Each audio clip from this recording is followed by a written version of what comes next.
काशीनाथ शामू पाटील हे तंटामुक्तीचे अध्यक्ष आहेत. त्यांचं हे काम आहे आणि त्यांचे बंधू जगन शामू आणि त्यांच्यासोबत सरपंचच आहेत. यांना तुम्ही आम्हाला तकलीफ दिली, हे आमचं हे तुमचं नाहीच म्हणे. बिना मोजणीचे ते हक्क करताय, तर मोजणी झाल्यावर काय करते हे आमचे लोक घाबरतात, आदिवासी लोक. हे जे मशानभूमी आहे सार्वजनिक आहे, हे सार्वजनिक सर्वांची आहे. वडलोपार्जी पासून आदिवासी समाजाचं पुरवत आलेला आहे प्रेत. हा मग लोक असे त्रास देत आहेत. मग हे का गाडू दिला नाही याने इथे? हे सांगता आमचं क्षेत्र आहे, त्याचे क्षेत्र असं सांगता. त्याच्या पाशी उतारा आहे जमीनच्या? नाही, आमच्या पाशी जमीनचा उतारा आहे. ते शासकीय जागा आहे की खासगी जागा आहे? हे शासकीय जागा, सरकारची जागा आहे आणि ही ग्रामपंचायतच्या मालकीची जागा आहे.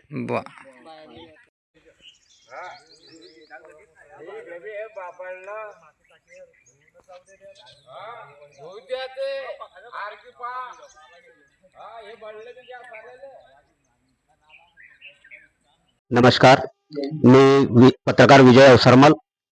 या ठिकाणी ऐनपूर ग्रामपंचायतीच्या माध्यमातून काही आदिवासी लोक या ऐनपूर ग्रामपंचायतीमध्ये या ठिकाणी मागणी धरून बसलेले आहेत आणि त्यांची एकच मागणी आहे. ऐनपूर गावाची जे सार्वजनिक स्मशानभूमी आहे, या स्मशानभूमीचा जो भूखंड आहे, त्या भूखंडावरती आदिवासी समाजाला प्रेत दफनविधी करण्यासाठी जागा शिल्लक नसल्यामुळे त्यांनी जो ग्रामपंचायतीचा भूखंड शिल्लक आहे त्या ठिकाणी प्रेत दफन करण्यासाठी गेले असता काही संबंधित शेतकऱ्यांनी ते प्रेत त्या खड्डा त्या ठिकाणी बुजून दुसऱ्याकडे दफन करण्यासाठी विनंती केली होती. या ठिकाणी हाच मुद्दा घेऊन आज ग्रामपंचायतीमध्ये सर्व आदिवासी समाज, गावकरी मंडळी या ग्रामपंचायतीमध्ये मागणी घेऊन आलेले आहेत आणि या ठिकाणी आपल्या गावचे प्रथम नागरिक सरपंच अमोल भाऊ महाजन या ठिकाणी उपस्थित झालेले आहेत. मी त्यांना काही प्रश्न विचारतो आहेत, त्यांनी या प्रश्नाचं उत्तर द्यावं अशी मी त्यांना विनंती करतोय.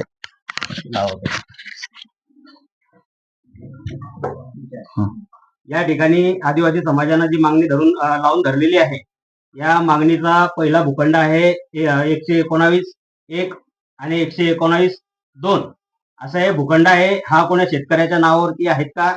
आपण याचं संक्षिप्त रूपामध्ये उत्तर द्या. आपण 119(1) आणि 119(2) ह्या भूखंडांच्या मोजणीसाठी आपण अर्ज टाकलेला आहे.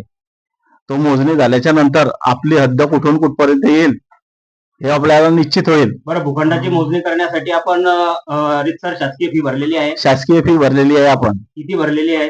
6,500 रुपये. मग त्यांनी मोजणी केलेली नाही का? नाही. का करण्यात आलेलं नाही? आता ते त्यांच्या स्तरावरून कधी करतात त्याच्यावर निर्णय आहे. पुरावा केला का? त्याची कधी भरली फी असं काही आहे का? आम्ही त्यांना विचारणा केली होती तर ते म्हणत की आम्ही करू. मग ते कधी करणार आहेत तुम्ही? आता ते आम्ही त्याच्यानंतर आम्ही त्यांना पुन्हा भेटले नाही.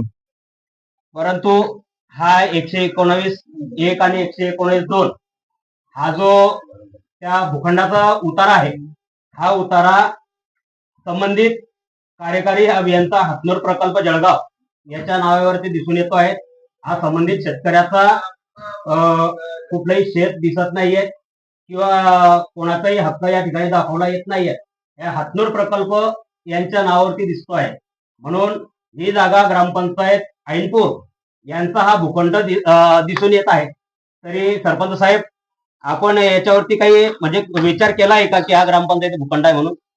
तो हातनूर प्रकल्प जो दिसत आहे तो आपलं ग्रामपंचायत ऐनपूरची जागा नाही, ते प्रकल्पाची जागा आहे. म्हणजे त्याचं पुनर्वसन अधिकारी जेव्हा सांगतील की ती जागा कोणाची आहे ते आपल्याला तेव्हा निश्चित होईल. किती आहे ती जागा हातनूर प्रकल्पाची? हातनूर प्रकल्पाची जागा जी आहे 0.45 आर आहे. 54 आर. 54 आर. हा. बरं, म्हणजे आतापर्यंत तुम्हाला ती जागा मोकळी दिसली आहे का की त्या ठिकाणी काही शेत वगैरे पेरलेले गेले आहेत? मोकळी आहे जागा ती. मग आताच कुठं हे शेत आताच कसं काय झालं बा शेतकऱ्याचं बा? शेतकऱ्याने लागवड कशी केली मग त्या ठिकाणी? जर ते हातनूर प्रकल्पाचं जर ते भूखंड आहे, मग त्या ठिकाणी कोणा संबंधित शेतकऱ्याने पेरणी कशी केली बा? ते पेरणी केलेली आहे की नाही केली आपण मोजणी केल्याच्या नंतरच आपण त्यांची दिशा गृहीत धरू शकता. तोपर्यंत आपण दिशा गृहीत धरू शकत नाही की यांनी पेरलेलं आहे की नाही पेरलेलं आहे. आपण मोजणी केव्हा करणार आहात हे एक वेळ आपण मोजणीची फी भरलेली आहे. ते फी भरून बरेच दिवस झाले, ते 1 वर्ष उलटून गेलेलं आहे आणि 1 वर्ष उलटल्याच्या नंतर सुद्धा शासकीय फी भरून त्याची मोजणी शासन करत नसेल तर त्या बाबतीमध्ये आपण ग्रामपंचायतीनं पाठपुरावा केला का? आम्ही पाठपुरावा करू आता काय आहे तर. मग लवकरात लवकर पाठपुरावा करून हे आदिवासी समाजाला तो न्याय मिळवून द्यावा अशी आग्रही भूमिका या ठिकाणी आदिवासी समाज घेत आहेत. तर आपण त्यांना संबोधित करावं आणि आजचा हे मीटिंग या ठिकाणी बरखास्त करावं. चालेल. खासगी किती सरकारी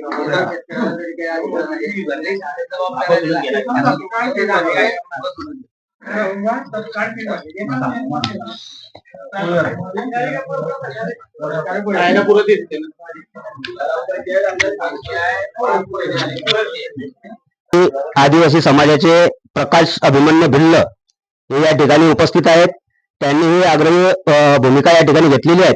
याबाबत तुमचं काय म्हणणं आहे? सरपंच साहेबांनी आता जे डिबेट केलेले आहेत त्याबद्दल तुमचं काय म्हणणं आहे?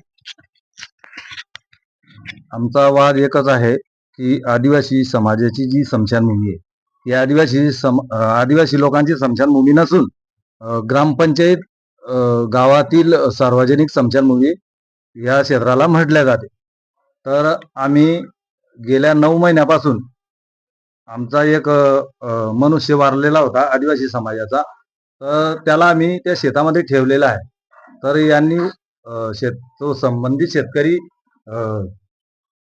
काय त्यांचं नाव काशीनाथ शामू पाटील यांनी आम्हाला रोखलं आणि त्या दिवशी प्रेत ठेवत असताना त्याच्या दुसऱ्या दिवशी त्यांनी आम्हाला PSI साहेबांना त्यांनी ते घेऊन आले आणि आमच्यासोबत मीटिंग केली. तर सर्कल आप्पा असे म्हणत होते की बाबा तुम्ही हे ठीक नाही केलं, तुम्ही बाबा तिथे प्रेत का काढलं, ती जागा तुमची नाहीये, बाबा तुम्ही प्रेत का काढलं. आणि आजच्या कंडिशन मध्ये जे क्षेत्र आहे ग्रामपंचायतचं स्मशानभूमी पड 458R असं आहे. तर संबंधित शेतकरी काशीनाथ शामू पाटील हे म्हणतायत की हे क्षेत्र आमचं आहे, स्मशानभूमी तुमची नाहीये, सार्वजनिक सुद्धा स्मशानभूमी तुमची नाहीये, तुम्ही इथं गाडू नका. त्यांनी एक खड्डा काढलेला होता, म्हणजे आम्ही प्रेत ठेवण्यासाठी खड्डा खोदलेला होता, तो सुद्धा त्यांनी परवा दिवशी आम्हाला बुजायला लावलेला आहे. तर आता आम्ही प्रेत कुठे ठेवायचे?